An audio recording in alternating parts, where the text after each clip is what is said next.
Hi everybody, this is Chris again from fluentinmandarin.com, and I'm back with another video about a Chinese language point. I've put out quite a few videos in this series already, and I've been getting some pretty good feedback and comments, so I've decided to do some more videos in this series because they're obviously helping quite a lot of people.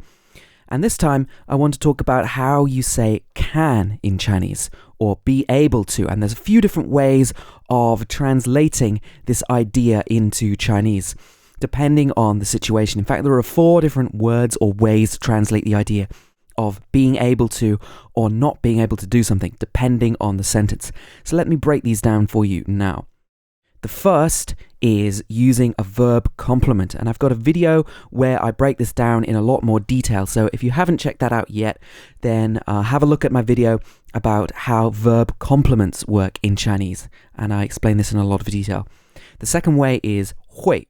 The third word is 可以, and the fourth word is 能.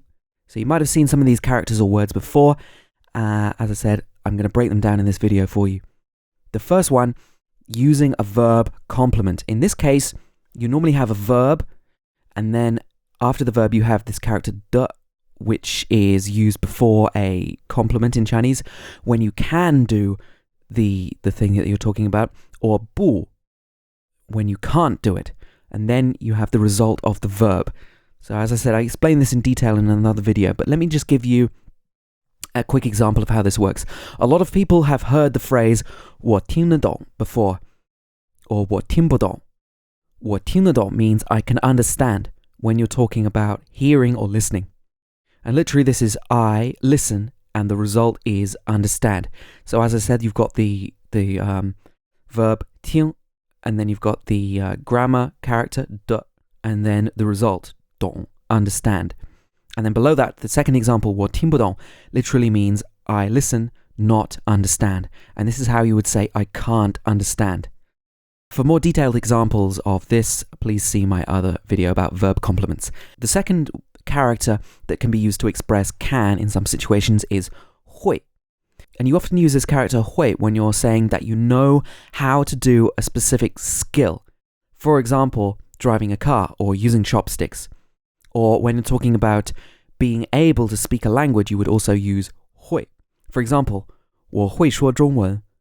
I can speak Chinese. Or 我会用筷子. I can use chopsticks. Here we're talking about a physical or another type of skill. Another example, 我会开车. I can drive, or I can drive a car. And 我会弹钢琴. I can play the piano. I can play piano. So in all of these sentences, you're talking about a skill that you've mastered and you know how to do. So therefore, we use 会.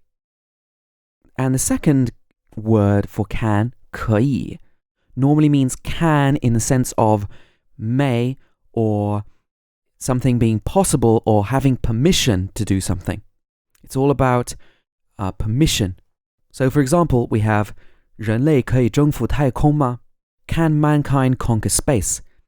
And in this sentence, it's really talking about may, whether something may happen or not. So therefore, we're using 可以. And the second example, 我可以用一下厕所吗? 我可以用一下厕所吗? Can I use the toilet? And in this sentence, you're talking about may I use the toilet? You're asking permission to do something. So therefore, we use 可以. So sometimes can is really about asking permission. Then that's when you would often use 可以.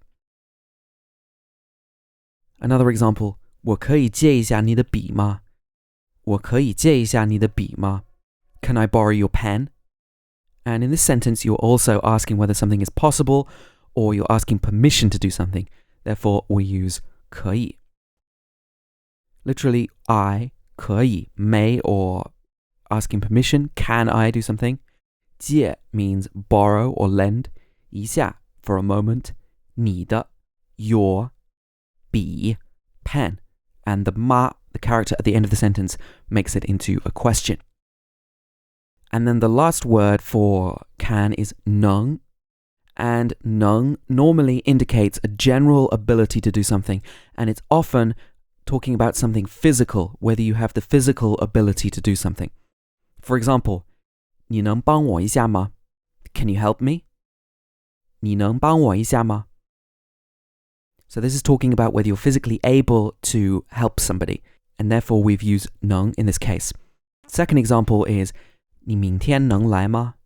你明天能来吗? Can you come tomorrow? And here you're talking about your ability to do something. 你明天能来吗? Can you come tomorrow? Here's another example. 这间房间能住2个人. This room can accommodate 2 people.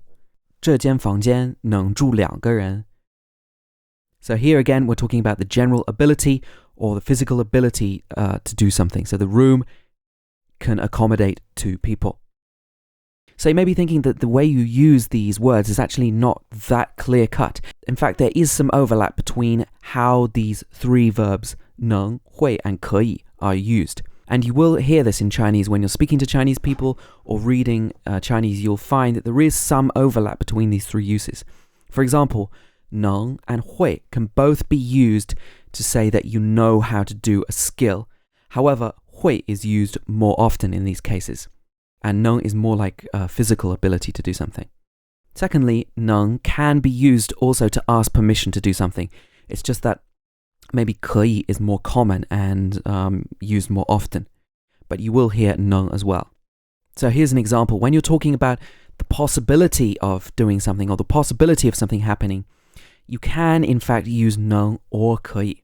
For example, 我能告诉你, I can tell you. And 我可以告诉你 also means I can tell you. So in this situation, you might hear either of these 2 words. Here's another example. 我可以参加你的 party. I can come to your party. And 我能参加你的 party. So both of these sentences could be acceptable. So according to the explanation that I gave at the beginning of the video, you might think that 能 is the more accurate way to say this, the more appropriate word to use here. However, in colloquial Chinese, you will also hear 可以. Okay, so I hope I haven't confused you too much by talking about the overlap between all these words. So let me just recap quickly. 会 is normally used to say you know how to do a skill. 可以 is normally used in the sense of saying that something is possible or you have permission, you may do something. And 能 is normally talking about a general ability or often a physical ability to do something. Okay, so let's put what we've learned to the test now. Here are 8 different sentences and you can try and figure out whether you would use 会, 可以, or 能 in each of these 8 sentences. And if you want, you can pause the video and try to figure out which one you would use in each case. But if you don't want to figure them out for yourself, I'm going to tell you right now, all right? So sentence number 1, you would say 会, because you're talking about a skill which you know how to do, riding a bike. In the second sentence, you would use 能 or 可以. Either would be acceptable.